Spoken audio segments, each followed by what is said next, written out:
Alors, est-ce que l'on sait, Yves, d'abord ce qui a déclenché cette polémique, comme on en a seul le secret ici, autour de la tenue vestimentaire des lycéennes? Ça a commencé comme ça.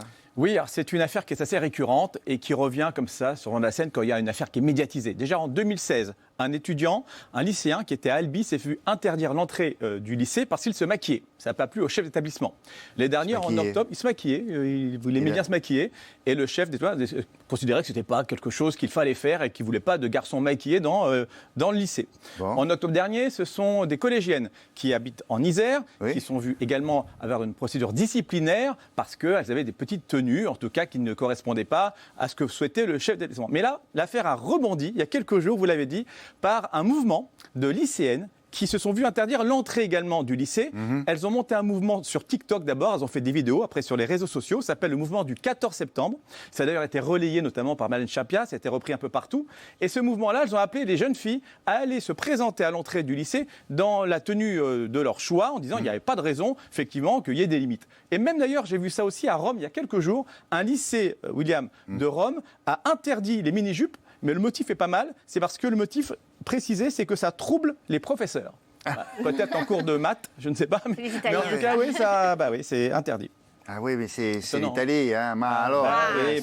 Alors, à propos des garçons, je voudrais juste leur rappeler qu'une copine en mini-jupe ou avec un petit short ne doit pas forcément être l'objet de harcèlement ou de moquerie. Je dis ça, je ferme la parenthèse, parce que des fois on oublie, on s'intéresse aux... C'est peut-être que les garçons aussi sont... voilà, alors calmez-vous les gars. Hein.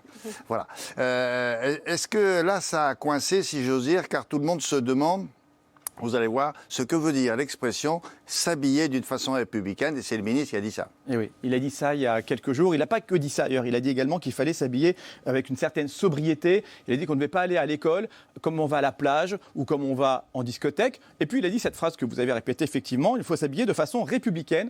Honnêtement, William, je n'en sais rien ce que cela peut vouloir dire précisément. On se creuse la tête depuis quelques jours.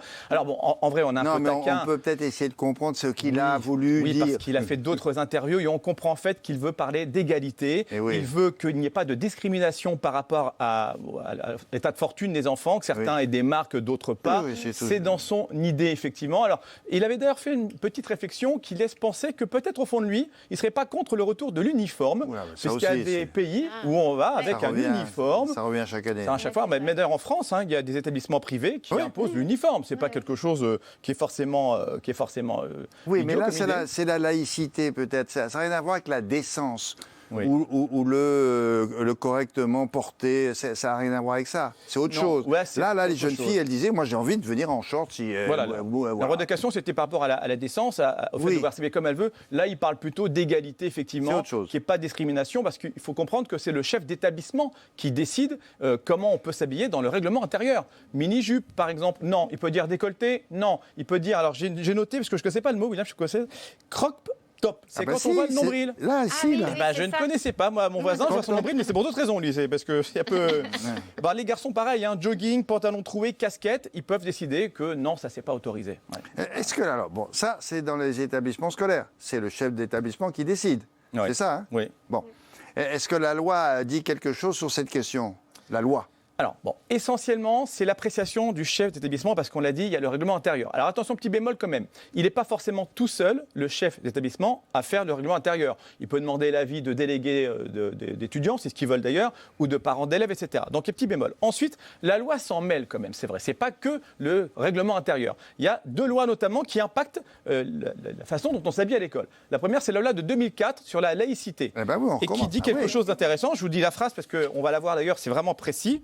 Elle dit, dans les écoles, les collèges et les lycées publics, le port de signes ou tenues par lesquels l'élève manifeste ostensiblement une appartenance religieuse est interdit. Donc concrètement, vous allez à l'école avec un voile, une grande kippa ou une grande croix, on va vous dire, c'est ostentatoire, le fameux mot. Mais là encore, ça n'a rien à voir avec le sujet d'il y a 2 jours, où il est des questions de décence, c'est pas pareil. C'est vrai, c'est un autre motif que peut invoquer le chef. Et d'ailleurs encore un autre motif, c'est une question sécuritaire, parce qu'il y a une loi de 2010 qui dit, nul ne peut dans l'espace public, donc on parle aussi de l'école, porter une tenue destinée à dissimuler son visage. Alors bon, avec la crise du Covid, on a Ouais, tous ça, un masque. c'est On autre chose. comprend effectivement, William, que c'est un peu compliqué de mettre cette loi en application. Mais vous avez raison, il y a deux débats. Il y a la loi avec les cités et la sécurité. Et puis, il y a le fait de pouvoir s'habiller comme l'on veut et de ne pas s'entendre dire c'est indécent. Ouais. Et ça, c'est l'appréciation, par contre, Et les uniquement du féministes chef de soutiennent le mouvement de ces jeunes filles. Elles disent laissez-les s'habiller comme ça, c'est leur liberté.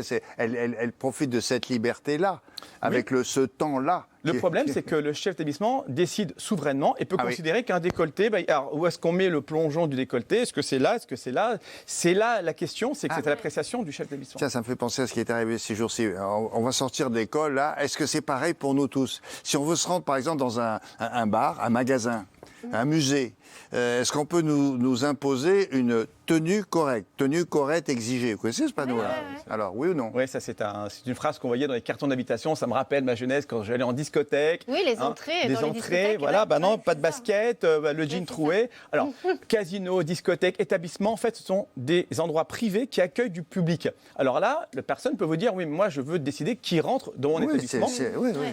Il a le droit de considérer que votre tenue ne correspond pas avec l'établissement. Alors, attention, il ne faut pas que l'interdiction soit discriminatoire, basée sur le sexe, l'orientation sexuelle, l'handicap, la couleur de peau, la religion. Donc ça, c'est interdit. En revanche, ça se discute. Quelqu'un qui aurait un magasin ou un établissement et qui vous considère que votre tenue n'est pas appropriée, on peut en discuter. Il y a l'histoire d'ailleurs de cette jeune femme qui a voulu rentrer au musée d'Orsay il y a quelques jours et qui s'est vue refuser l'entrée parce que le décolleté était trop plongeant. On a vu les photos. Voilà, ça c'est la dame en question. La question se pose. Alors, le musée d'Orsay a considéré que finalement c'était une erreur. Ils sont revenus en arrière parce que là vraiment c'était quand même exagéré. Mais encore une fois, ça se considère à l'appréciation. D'accord. Pas évident. Et donc la jeune femme est revenue. Avec le même string, juste pour la non, je plaisante. Ça, c'est pour les lieux privés. Mais si on prend l'exemple du métro, dans le métro ou l'autobus, j'en sais rien, est-ce que la loi dit quelque chose Alors, le principe, c'est quoi? C'est qu'on a la liberté absolue de s'habiller, de faire ce que l'on veut. On peut s'habiller comme on veut. Mais cette liberté, elle vient être confrontée à des lois. Par exemple, on l'a dit laïcité, mais on l'a dit aussi la loi pénale. On n'a pas le droit de s'exhiber. L'exhibition sexuelle, c'est un délit. Exhibition sexuelle. On peut considérer peut-être, dans certains cas très extrêmes, que l'on n'a pas le droit. Il y a également des arrêtés municipaux qui viennent vous dire, à la plage, pas de monokini. Ou alors dans la rue, les hommes, attention, il faut être avec un t-shirt, pas torse nu. Oui, en centre-ville. En centre-ville, ça peut arriver. Donc c'est vrai que le principe à retenir, c'est qu'on s'habille comme on veut, liberté de chacun, mais que c'est quand même encadré et limité par des arrêtés, par certaines lois qui viennent se confronter à cette liberté. Donc c'est quand même un peu délicat, mais voilà. Tant qu'on reste, on va dire, dans la décence, il n'y a aucune difficulté et personne ne pourra venir vous dire quoi que ce soit. Voilà. On voulait vous parler de ça avec tout ce qu'il faut savoir. À vous de forger votre opinion maintenant. Merci beaucoup, maître.